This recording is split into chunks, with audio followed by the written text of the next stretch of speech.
Organisers have spent the last year running tests and trials to figure out how to hold the Games safely in the middle of a pandemic. Now they think they've worked it out. There will be a number of constraints and conditions that the participants will have to respect and follow. The International Olympic Committee has released a playbook for officials and people in close contact with athletes. It includes restrictions on public transport, cheering, chanting, singing, hugs and high fives. Those who don't comply could be kicked out. It's not yet known if spectators will even be allowed at the Games, but athletes are learning to roll with the punches. Let's be honest, if I swim in front of nobody, I've got my head underwater most of the time. I have no idea what's happening. Like, you can't hear anything.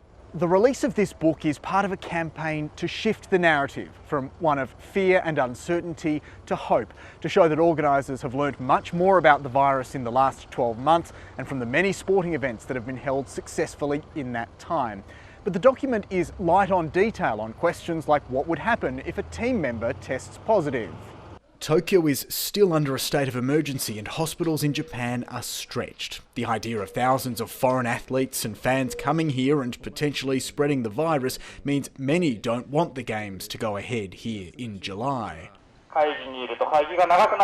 And as if Japan's organising committee didn't have enough problems, its president Yoshiro Mori is now under fire for making sexist remarks at a board meeting of the Japanese Olympic Committee, saying that female directors talked too much, which he found annoying. This is discrimination and prejudice against women, this lone protester yelled, just one of a growing crowd calling for President Mori's resignation. The statement I made was an inappropriate expression, contrary to the spirit of the Olympics.